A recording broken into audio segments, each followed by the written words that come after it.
दोस्तों आज की इस वीडियो में हम लोग बिहार डीएलएड एंट्रेंस एग्जाम के लिए 11 जून 2023 को पूछे गए इंग्लिश के मोस्ट इंपॉर्टेंट 20 क्वेश्चंस करने वाले हैं। और आप लोग दोस्तों चेक कीजिएगा 20 में से कितने क्वेश्चंस का आंसर सही कर पाएं आज के इस टेस्ट में।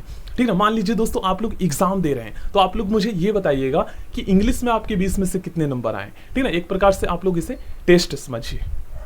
चलिए दोस्तों स्टार्ट करते हैं। देखिए फर्स्ट क्वेश्चन जो है ये नॉन फाइनाइट वर्ब से पूछा गया है। देखिए दोस्तों कल जो है ना मैंने आपसे नॉन फाइनाइट वर्ब से रिलेटेड एक क्वेश्चन पूछा था कम्युनिटी पोस्ट में, जिस क्वेश्चन का आंसर जो है ना 77% स्टूडेंट ने गलत बताया है। मतलब 1000 स्टूडेंट ने आंसर किया था, तो इसका मतलब ये है कि 770 स्टूडेंट ने उसका आंसर गलत बताया है। अब दोस्तों इससे क्या पता चलता है कि अभी भी 77% स्टूडेंट ऐसे हैं जिनको नॉन फाइनाइट वर्ब नहीं पता है।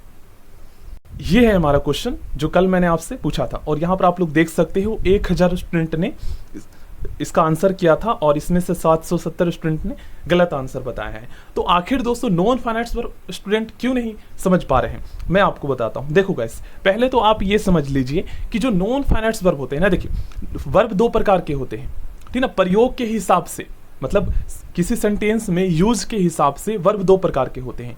एक होता है दोस्तों फाइनाइट वर्ब, ठीक ना, एक होता है हमारा फाइनाइट वर्ब और दूसरा होता है हमारा नॉन फाइनाइट वर्ब। ठीक ना, जो आज हम पढ़ेंगे दूसरा होता है नॉन फाइनाइट वर्ब। अब दोस्तों फाइनाइट वर्ब और नॉन फाइनाइट वर्ब में प्रयोग के हिसाब से क्या अंतर है, तो देखो गाइस, जो फाइनाइट वर्ब होता है ना ये किसी सेंटेंस में एज अ मेन वर्ब के रूप में प्रयोग होता है। फाइनाइट वर्ब जो होता है ये किसी सेंटेंस में एज अ मेन वर्ब के रूप में प्रयोग होता है, और जो नॉन फाइनाइट वर्ब होता है ये दोस्तों किसी सेंटेंस में एज अ सब्जेक्ट और ऑब्जेक्ट के रूप में प्रयोग होता है। नॉन फाइनाइट वर्ब कभी भी मेन वर्ब के रूप में प्रयोग नहीं होता है। और एक अंतर, नॉन फाइनाइट वर्ब जो होते हैं ना वो देखने में और लिखने में पूरा मतलब जो है ना 100% देखने में और लिखने में फाइनाइट वर्ब का जैसा ही होता है, मतलब मेन वर्ब के जैसा ही होता है ये कह सकते हो, लेकिन मेन वर्ब के रूप में प्रयोग नहीं होता है। अब आप लोग देख लीजिए इसमें कौन सा मेन वर्ब है, वी आर, आर जो है यहाँ पर हेल्पिंग वर्ब है और ट्राइंग जो है ये मेन वर्ब है। ठीक है ना, और आपको पता है कि जो नॉन फाइनाइट वर्ब है ये कभी भी मेन वर्ब के रूप में प्रयोग नहीं होता है। तो यहाँ पर आप लोग देख लीजिए कौन सा नॉन फाइनाइट वर्ब होगा, तो टू गेट जो है ना ये एज अ ऑब्जेक्ट के रूप में प्रयोग हुआ है। तो आपको मैंने बताया था कि नॉन फाइनाइट वर्ब या तो सब्जेक्ट या ऑब्जेक्ट के रूप में प्रयोग होता है, कभी भी मेन वर्ब के रूप में प्रयोग नहीं होता है। तो टू गेट जो है ये हमारा नॉन फाइनाइट वर्ब है, लेकिन देखने और लिखने में तो मेन वर्ब जैसा ही लग रहा है। ठीक है, लग रहा है ना, तो इससे पता चलता है। और ट्राइंग जो है इसमें फाइनाइट वर्ब है, मतलब मेन वर्ब है। आई होप आप लोग समझे होंगे। अब इसके 3 टाइप्स कौन से होते हैं जल्दी से मैं आपको बता देता हूँ।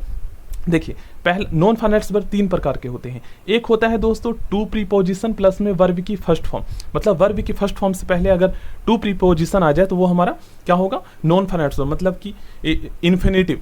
ठीक ना, 3 टाइप के होते हैं, एक इन्फिनेटिव होता है, दूसरा जेरन होता है और तीसरा होता है पार्टिसिपल। नॉन फाइनाइट वर्ब की ये प्रकार है। अब दोस्तों देखिए इसका प्रयोग आपको पता चल गया, एज अ ऑब्जेक्ट या सब्जेक्ट के रूप में होगा तो समझ लीजिए वो हमारा नॉन फाइनाइट वर्ब है। पहला टाइप हो गया। दूसरा टाइप होता है दोस्तों वर्ब की आईएनजी फॉर्म। अब वर्ब की आईएनजी फॉर्म में तो ये भी है, ट्राइंग भी है, लेकिन ये एज अ मेन वर्ब के रूप में प्रयोग हुआ है, इसलिए ये नॉन फाइनाइट वर्ब नहीं है, ये मेन वर्ब है या कह सकते हो फाइनाइट वर्ब है। लेकिन अगर आईएनजी फॉर्म में कोई वर्ब हो और ये एज अ सब्जेक्ट या ऑब्जेक्ट के रूप में प्रयोग हो तब जो है ये हमारा जो है जेरन, ये नॉन फाइनाइट वर्ब होगा।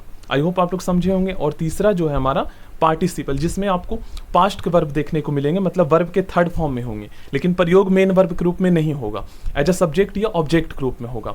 बहुत सारे एग्जाम्पल मैंने दिए थे आपको पिछले क्लासेस में। ठीक ना, अब मैं आपको बताता हूँ, एक और एग्जाम्पल देता हूँ। देखिए एक और क्वेश्चन मैंने आपसे पूछा था और इस क्वेश्चन में दोस्तों मैं हेल्पिंग वर्ब लगाना भूल गया था।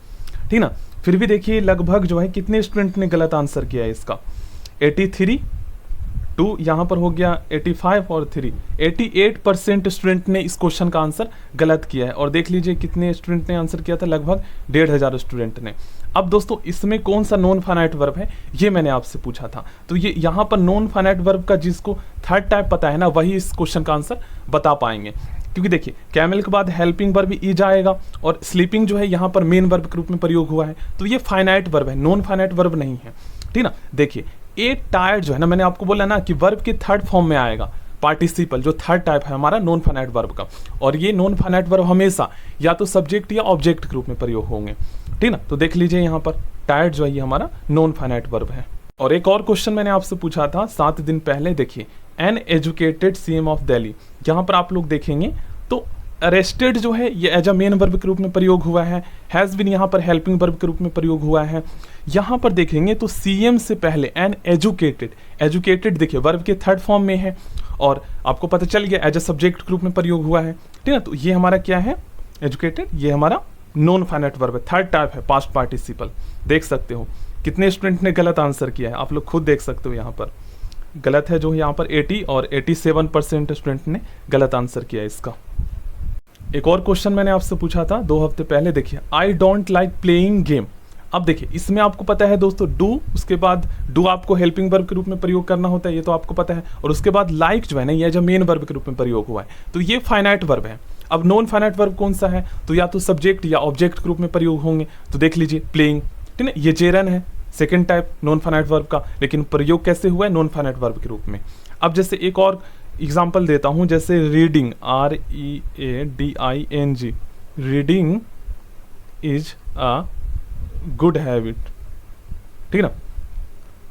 अब दोस्तों इसमें मुझे बताइए कि कौन सा जो है नॉन फाइनाइट वर्ब, कौन सा नॉन फाइनाइट वर्ब है, गुड हैबिट HABIT। देखिए रीडिंग जो है यहाँ पर हमारा नॉन फाइनाइट वर्ब है क्योंकि एज अ सब्जेक्ट के रूप में प्रयोग हुआ है। चलिए फर्स्ट क्वेश्चन करते हैं, देखिए pick out the non finite verbs in the given sentence, he is a man to be admire. बताइएगा इस सेंटेंस में कौन सा नॉन फाइनाइट वर्ब है। तो देखो गाइस नॉन फाइनाइट वर्ब या तो सब्जेक्ट या ऑब्जेक्ट के रूप में प्रयोग होगा, कभी भी मेन वर्ब के रूप में प्रयोग नहीं होगा। अब दोस्तों इस सेंटेंस में मेन वर्ब तो दिख ही नहीं रहा है, ठीक ना, ही के बाद इज लगा हुआ है यहाँ पर, तो ये हेल्पिंग वर्ब है। तो देखो गाइस मैंने आपको बताया ना कि टू प्लस में वर्ब की फर्स्ट फॉर्म अगर आए तो आपको पता चल जाए कि वो हमारा जो है इन्फिनिटिव है, मतलब नॉन फाइनाइट वर्ब है। अब इसमें एक वर्ब आ तो रहा है लेकिन ये थर्ड फॉर्म में है, तो देखो गाइस ये जो है ना इन्फिनिटिव का पैसिव फॉर्म है, काफी ज्यादा डीपली पूछा गया है। अगर आप बोलते हो तो मैं नेक्स्ट क्लास में करवा दूंगा क्योंकि ये ऑलरेडी करवा चुका हूं मैं, ठीक है। ये पैसिव फॉर्म है इन्फिनिटिव का, तो इसलिए टू के बाद बी लग के वर्ब की थर्ड फॉर्म यहां पर आया है, तो इसका सही आंसर ऑप्शन डी हो जाएगा। चलिए आगे बढ़ते हैं, choose the sentence with the future perfect tense. जो करेक्ट है फ्यूचर परफेक्ट टेंस में वो आपको सेंटेंस बताना है। तो देख लेते हैं फ्यूचर परफेक्ट टेंस में आपको पता है दोस्तों सेल आएगा, हैव आएगा, ठीक ना, और इसमें जो है इस बात को ध्यान में रखना है कि उसके बाद हैव के बाद फिर वर्ब का थर्ड फॉर्म भी आएगा, ठीक है, सेल हैव और उसके बाद बिन नहीं आएगा। तो इस क्वेश्चन का सही आंसर क्या होगा, देख लेते, हाँ इसका सही आंसर ऑप्शन ए हो जाएगा, ठीक ना, क्योंकि विन वहां पर आता है जब हम पैसिव फॉर्म में इसको चेंज करते हैं, ठीक ना। तो they shall have arrived by then होगा। आगे बढ़ते हैं, देखिए इसमें आपको पंचुएशन मार्क्स जो है पहचानना है, तो मैं आपको इसका चार्ट शो कर देता हूं। देखिए पंचुएशन मार्क्स से दोस्तों आपके एग्जाम में 1 से 2 क्वेश्चन आएंगे, 1 मिनट का खेल है, बस इसको देख लीजिए याद हो जाएगा आपको, ठीक ना। बाकी इसमें तो आपको ऑलरेडी पता ही होगा कौन सा साइन क्या है। देखिए फुल स्टॉप को पीरियड भी कहते हैं और फुल स्टॉप भी कहते हैं, ठीक ना। उसके बाद ये भी साइन आपको पता है, और एक्सक्लामेशन मार्क का साइन जो है कुछ इस प्रकार होता है, जहां पर दुख, आश्चर्य, हर्ष, उल्लास का बोध होता है, वैसे वर्ड्स के बाद एक्सक्लामेशन मार्क का साइन लगाना होता है, क्योंकि आपने एक्सक्लामेटरी सेंटेंसेस पढ़े होंगे, ठीक ना। उसके बाद कॉमा जो है ये कॉमा होता है, ये भी आपको पता है, और कोलोन जो है ना 2 बिंदु इस तरीके से ये कोलोन होता है। और अगर आपसे पूछा जाए सेमी कोलोन तो 1 बिंदु और नीचे कोमा, जैसे ये है सेमी कोलोन। उसके बाद अगर आपसे पूछा जाए डैश तो ये होता है हमारा डैश, ठीक ना। और अगर आपसे पूछा जाए हाइफन तो योजक चिन्ह इस तरीके से, ठीक ना, योजक चिन्ह 2 शब्दों के बीच में ऐसे लगता है। उसके बाद आपको पता है राउंड ब्रैकेट, उसके बाद ये है स्क्वायर ब्रैकेट, ये स्लैश, ये तो आपको पता ही है, ये है अपोस्ट्रोफी, ठीक ना, इस तरीके से। और उसके बाद स्पीच मार्क्स जिसको हम क्या कहते हैं, इन्वर्टेड कोमा कहते हैं, ठीक ना। और ये आप लोग देख सकते हो, ठीक है, ये है इलेप्सिस, ठीक है, ये होता है इसका प्रोनाउंसिएशन, पॉइंट इस तरीके से बिंदु लग जाएगा मतलब, तो ये इलेप्सिस हो जाता है। तो अब आप इसका आंसर इजीली बता सकते हो, इनमें से कौन सा जो साइन है, सिंबल है, वो पंचुएशन मार्क्स है। तो चार्ट में ये आया था लेकिन बाकी ये तीनों नहीं आया था, तो ये तीनों नहीं है, ठीक ना, ऑप्शन बी इसका सही आंसर होगा। देखिए फोर्थ क्वेश्चन में दोस्तों एक सेंटेंस एक्टिव वॉइस में दे रखा है, इसे आपको पैसिव वॉइस में चेंज करना है, तो चलिए इसे हम बनाते हैं। देखिए, जब भी दोस्तों हम एक्टिव वॉइस के सेंटेंस को पैसिव वॉइस में चेंज करते हैं ना, तो हमें कुछ बातें ध्यान में रखना होता है। पहला तो ये है दोस्तों कि एक्टिव वॉइस का सेंटेंस का जो टेंस होता है ना, इसमें कोई भी परिवर्तन नहीं आएगा जब इसे पैसिव वॉइस में आप चेंज करेंगे, ठीक ना। दूसरा हमारा क्या है रूल, तो एक्टिव वॉइस में मान लीजिए आपका जो है प्रेजेंट इंडेफिनिट का सेंटेंस है या पास्ट का है या फ्यूचर का है, उसमें जो मेन वर्ब यूज होगा ना, चाहे वो वर्ब की फर्स्ट फॉर्म हो या सेकंड फॉर्म हो, हमेशा ये थर्ड फॉर्म में चेंज हो जाता है, ठीक ना। तीसरा रूल हमारा क्या कहता है दोस्तों कि एक्टिव वॉइस का जो ऑब्जेक्ट होता है ना, ये पैसिव वॉइस का जो है ना सब्जेक्ट बन जाता है। एक्टिव वॉइस का जो ऑब्जेक्ट होता है ये पैसिव वॉइस का सब्जेक्ट बन जाता है, और एक्टिव वॉइस का जो सब्जेक्ट होता है वो पैसिव वॉइस का ऑब्जेक्ट बन जाता है। यही है हमारा रूल। तो देखिए हम क्या करते हैं दोस्तों, सबसे पहले हम अपना ऑब्जेक्ट देखते हैं। एक्टिव वॉइस में कौन सा है, तो भोजपुरी है, ये हमारा ऑब्जेक्ट है।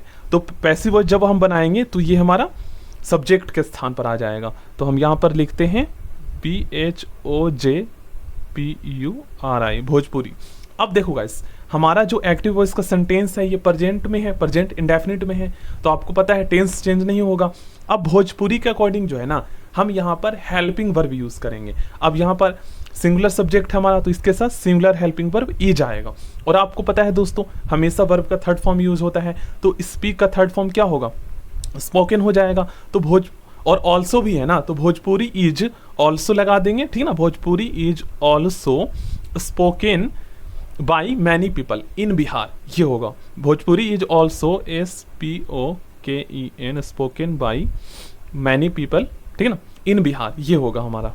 देख लेते हैं कौन सा ऑप्शन सही होगा। तो हमारा क्या क्या बना था, Bhojpuri is also spoken by many people in Bihar, ठीक ना। या बाई पहले आ सकता है, बाद में बिहार आ सकता है, ये भी हो सकता है। देखिए जो नहीं हो सकता उससे हटा देते हैं। पहला ऑप्शन देखते हैं, Bhojpuri is spoken in Bihar by many people, लेकिन इसमें ऑल्सो नहीं है। सेकेंड ऑप्शन देखते हैं, people in Bihar speak Bhojpuri, ये बिल्कुल गलत है। ऑप्शन सी देखते हैं, भोजपुरी, इसमें हेल्पिंग वर्ब यूज नहीं हुआ है, also spoken in Bihar by many people, तो सी भी नहीं होगा क्योंकि हेल्पिंग वर्ब नहीं यूज हुआ है। डी देखते हैं, मैनी पीपल इन बिहार, ये तो प्रेजेंट इंडेफिनिट का ही सेंटेंस उठाकर दे दिया है। देखो गाइस, देखो ऑप्शन ए सही होगा, क्यों, क्योंकि इसमें भले ही ऑल्सो नहीं है लेकिन हेल्पिंग वर्ब यूज हुआ है, तो ऑल्सो नहीं भी है तो चलेगा, ठीक ना। चलिए नेक्स्ट क्वेश्चन करते हैं। Choose the correct phrase from the given option and make a conditional sentence. देखो गाइस, इस क्वेश्चन में जो है ना 99% स्टूडेंट जो है ना कंफ्यूज होंगे। देखो मैं आपको बताता हूं, मैंने आपको 3 रूल बताए थे कंडीशनल सेंटेंसेस के, 3 स्ट्रक्चर जिस पर आधारित आपके एग्जाम में क्वेश्चंस पूछे जाते हैं। देखिए यही था हमारा 3 स्ट्रक्चर, जिसमें पहला क्या था दोस्तों, कॉम्बिनेशन। देखिए अगर कोई सेंटेंस इस टाइप का आता है, ठीक ना, if he works hard he will get the job, तो इसमें कॉम्बिनेशन कौन कौन से टेंस का है, प्रेजेंट इंडेफिनिट का है इफ क्लॉज के साथ, जिसे हम सबऑर्डिनेट क्लॉज कहते हैं, और ये वाला जो होता है हमारा सिंपल फ्यूचर, ये हमारा किस में होता है, ये होता है दोस्तों हमारा प्रिंसिपल क्लॉज में। तो कॉम्बिनेशन देखिए present indefinite and simple future का है, ठीक ना। तो यहाँ पर क्या पता चल रहा है, यहाँ पर प्रेजेंट इंडेफिनिट में प्रेजेंट इंडेफिनिट का हेल्पिंग वर्ब या मेन वर्ब यूज हुआ है। अब आप लोग इस सेंटेंस को देखिए, okay you can drive my car on condition that you dash drive fast. अब इसमें आप लोग बताइए कौन सा हेल्पिंग वर्ब यूज होगा। तो कुछ स्टूडेंट नहीं, 90% स्टूडेंट कहेंगे कि सर यहाँ पर सिंपल प्रेजेंट में हमारा, ठीक ना, सिंपल प्रेजेंट में हमारा ये वाला सेंटेंस, तो आप यहाँ पर विल नोट का यूज कर लीजिए। लेकिन गाइस देखो एक और स्ट्रक्चर है, काफी डीपली पूछा गया है, जहां पर कॉम्बिनेशन जो है ना, जहां पर कॉम्बिनेशन मॉडल वर्ब और प्रेजेंट इंडेफिनिट का बनता है। अगर आपका एक सेंटेंस दूसरे सेंटेंस से कनेक्ट है और किसी एक सेंटेंस में मॉडल वर्ब मतलब कैन, मे, ठीक ना, इनका यूज हुआ है, तो फिर दूसरे वाले सेंटेंस में जो है ना प्रेजेंट इंडेफिनिट का हेल्पिंग वर्ब यूज होगा। यहां पर आपको डू नोट का यूज करना है, ध्यान में रखना है। अगर किसी एक सेंटेंस में जो उससे कनेक्ट हो, किसी एक सेंटेंस में मॉडल वर्ब आ जाए, कैन आ जाए, कुड आ जाए, मे आ जाए, माइट आ जाए, तो फिर आप ध्यान में रखिएगा। अगर कुड आ गया या माइट आ गया तो फिर उसके अकॉर्डिंग आप डू नोट की जगह डिड नोट का यूज करेंगे, क्योंकि पास्ट का आ गया, ठीक है, ये ध्यान में रखना है। अगर मे आ गया, कैन आ गया, तो फिर आपको डू नोट का यूज करना है। Next question, which one is the symbol of dash. ये है हमारा सिंबल डैश का, ठीक है। बस काफी इजी क्वेश्चन पूछे जाते हैं पंचवेशन मार्क्स से, ठीक ना। बाकी ये आपको पता है सेमीकोलोन है, ये आपका क्या है, एक्सक्लेमेशन मार्क्स है, और ये आप देखेंगे तो ये आपका फुल स्टॉप है। नेक्स्ट क्वेश्चन दोस्तों आइटम्स एंड फ्रेज से पूछा गया। अल्टरनेटिव आपको बताना है ऑप्शन में से। टू एंड फ्रो का मतलब होता है दोस्तों इधर उधर, आगे पीछे, ठीक ना। तो इसका सही आंसर होगा बैक एंड फोर्थ, ठीक ना। एक और मीनिंग होता है इसका, बैकवर्ड एंड फॉरवर्ड, ठीक ना, याद कर लीजिएगा।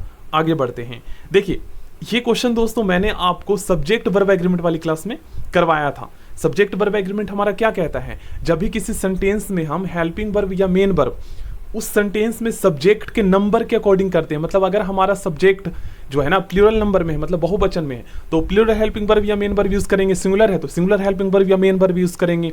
अब हमें यहाँ पर पहचानना है कि मैथमेटिक्स जो है ये सिंगुलर सब्जेक्ट है या प्लूरल, क्योंकि इसमें तो लास्ट में एस आ रहा है। तो देखो गाइस, कुछ नॉन ऐसे हैं जो देखने में, लिखने में, फॉर्म में प्लूरल होते हैं, लेकिन उनका यूज हमेशा एज ए सिंगुलर सब्जेक्ट के रूप में किया जाता है। मैं आपको शो करता हूं। देखिए यहां पर आप लोग दोस्तों पढ़ सकते हैं रूल नंबर 7। देखिए दोस्तों सब्जेक्ट वर्ब एग्रीमेंट से सबसे ज्यादा आपके एग्जाम में क्वेश्चंस पूछे जाते हैं और ये ऑलरेडी हम कर चुके हैं। प्लेलिस्ट में आपको क्लासेस मिल जाएगा। देखिए कुछ नॉन फॉर्म से प्लूरल होते हैं लेकिन अर्थ में सिंगुलर, इनके साथ सिंगुलर वर्ब का प्रयोग होता है। देख लीजिए, बीमारियों के नाम, खेल के नाम, देश के नाम, पुस्तकों के नाम और विषयों के नाम।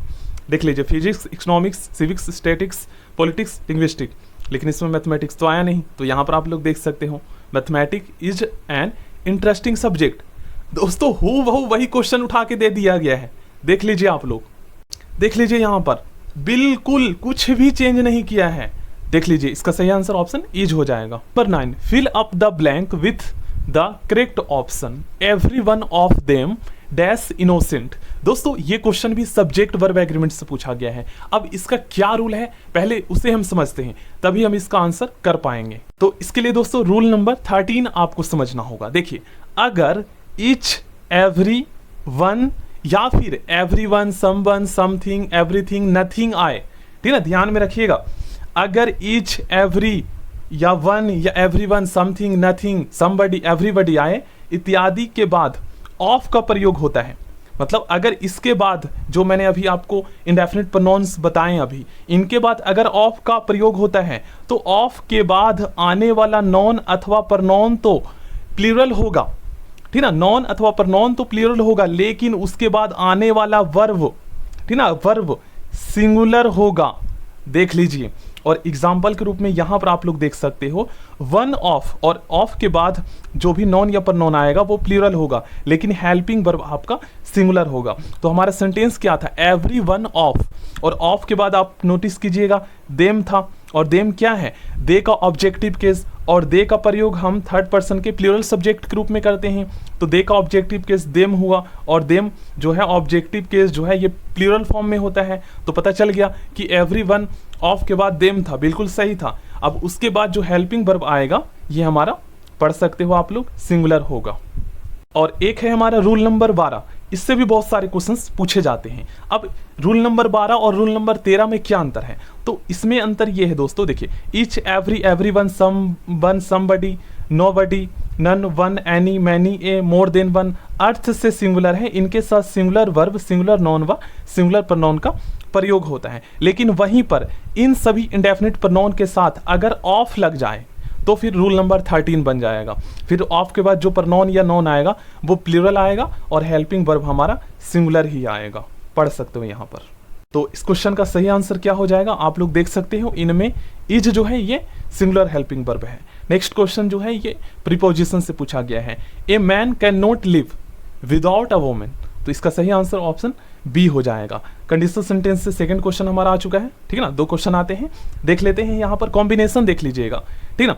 कॉम्बिनेशन, अगर एक सेंटेंस हमारा प्रेजेंट इंडेफिनिट में है तो दूसरा आपका फ्यूचर में होगा, ठीक ना, उसमें विल का यूज होगा।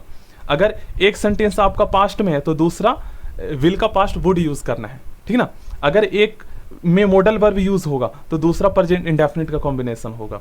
देख लीजिए, if Radha dash her work on time she will go home soon. देख लीजिए, इसमें विल का यूज हुआ है, तो ये हमारा सेंटेंस जो है प्रेजेंट इंडेफिनिट का है, तो इसमें हम मेन वर्ब की फर्स्ट फॉर्म यूज करेंगे।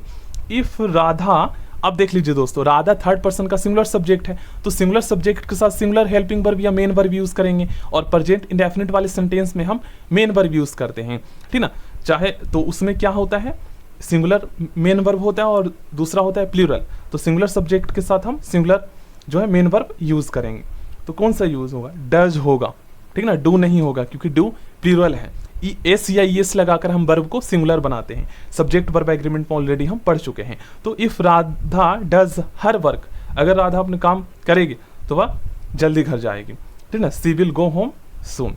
Next question, choose the correct option to complete following sentence. ये हाँ, ये जो आपका कंजक्शन से पूछा गया है, you can come with us if you are ready dash you will have to ride the bus. तो देखो गाइस, हम इसको हिंदी मीनिंग निकालते हैं। देखिए, यू कैन कम विथ अस, आप हमारे साथ आ सकते हैं अगर आप रेडी हैं तो। अब यहाँ पर जो है ना, अदरवाइज कहीं ना कहीं अन्यथा you will have to ride the bus, नहीं तो आपको बस से आना होगा, मतलब सवारी करना पड़ेगा। Have to, will have to में पड़ता है ना, पड़ेगा, ऐसा कुछ आता है मीनिंग, तो यहाँ पर अदरवाइज का यूज होगा। आगे बढ़ते हैं, क्वेश्चन में आपको डायरेक्ट स्पीच को इनडायरेक्ट स्पीच में चेंज करना है। एक चीज यहाँ पर आप लोग नोटिस करेंगे, इनडायरेक्ट स्पीच में दोस्तों ऑलरेडी 90% चेंज करके दे रखा है, ठीक ना। यहाँ पर बस आपको ये बताना है कि जो मेन वर्ब है ना, ये प्रेजेंट का यूज होगा, मतलब फर्स्ट फॉर्म, सेकंड फॉर्म या थर्ड फॉर्म यूज होगा। तो इसके लिए दोस्तों आपको जो है ना, किसी डायरेक्ट स्पीच का इनडायरेक्ट स्पीच जब हम बनाते हैं तो उसका टेंस कैसे चेंज होता है, ये आपको पता होना चाहिए। ये रूल अगर आपको पता नहीं है तो आप फिर नहीं इसका आंसर बता पाओगे। तो रूल हमारा क्या कहता है, ध्यान से सुनिएगा। देखिए, रूल क्या है दोस्तों, इन्वर्टेड कोमा के बाहर वाला जो हमारा सेंटेंस होता है ना, अगर ये पास्ट इंडेफिनिट में है और इसके साथ जो कनेक्ट है, इस रिपोर्टेड स्पीच कहेंगे इसको, इन्वर्टेड कोमा के अंदर जो है, अगर ये मान लीजिए प्रेजेंट इंडेफिनिट में है तो ये दोस्तों पास्ट इंडेफिनिट में चेंज हो जाएगा। अगर ये प्रेजेंट कॉन्टिन्यूअस में है तो पास्ट कॉन्टिन्यूअस में, अगर प्रेजेंट परफेक्ट में है तो पास्ट परफेक्ट में, अगर ये प्रेजेंट परफेक्ट कॉन्टिन्यूअस में है तो ये पास्ट परफेक्ट कॉन्टिन्यूअस में चेंज हो जाएगा। शर्त ये है कि अगर आपका इन्वर्टेड कोमा के बाहर वाला सेंटेंस, ठीक ना, रिपोर्टिंग स्पीच पास्ट इंडेफिनिट में है तभी ये चेंजेस होंगे जो अभी मैंने आपको बताया, ठीक ना। तो देख लीजिए यहाँ पर जो है, डू यू लाइक स्वीट, ये किस में चेंज हो जाएगा, पास्ट इंडेफिनिट में चेंज हो जाएगा। अब यहाँ पर पूछ रहे हैं तो इसका मतलब ये है कि ही वांटेड टू नो, वह जानना चाहते हैं, ठीक ना। तो यहाँ पर वांटेड हो जाएगा, क्यों, क्योंकि पास्ट में चेंज हो जाएगा, वह जानना चाहता है, तो he wanted to know if वेटी। अब यहाँ पर भी जो आपका मेन वर्ब होगा वो आपको पता है सेकंड फॉर्म में होगा, क्योंकि पास्ट इंडेफिनिट में चेंज हो गया तो लाइक्ड हो जाएगा। तो ऑप्शन ए इसका सही आंसर होगा। नेक्स्ट क्वेश्चन देखिए, ये दोस्तों आइडम्स एंड फ्रेज से पूछा गया है। कैपिटल पनिशमेंट, ये आपने सुने होंगे, इसका मतलब होता है डेथ पेनाल्टी, मृत्युदंड। देखिए आगे बढ़ते हैं, complete the sentence using appropriate option. 2/3 of the food supply dash for the month. यहाँ पर आपको बताना है जो हेल्पिंग वर्ब है ये प्लूरल यूज होगा या सिंगुलर।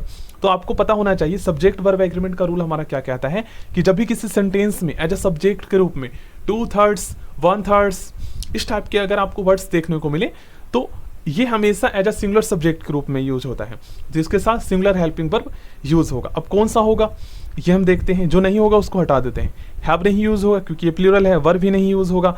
अब सी और डी में से हमें डिसाइड करना है। तो देखो गाइस, जब भी हम प्रेजेंट परफेक्ट कॉन्टिन्यूअस या पास्ट परफेक्ट कॉन्टिन्यूअस के सेंटेंस बनाते हैं ना, तो उसमें समय का बोध कराने के लिए, जैसे कोई काम 1 महीने से हो रहा है तो उसके लिए जो है ना मंथ के आगे ए लगाते हैं। जैसे I have been preparing for this for a month या 2 मंथ, या फिर आई हैव बीन वॉकिंग या I have been running for a month या 2 मंथ, इस तरीके से होता है। द मंथ नहीं होता है, द मंथ किसी पर्टिकुलर मंथ की बात की जा रही है। तो यहाँ पर जो है ना हैज बीन यूज्ड का यूज होगा, क्योंकि 2/3 of the food supply has been used for the month. किसी पर्टिकुलर मंथ जैसे जनवरी या फरवरी में जो है यूज किया गया है 2/3 of the food supply. Has been used past, ये पैसिव वॉइस का है, ठीक है, प्रेजेंट परफेक्ट का।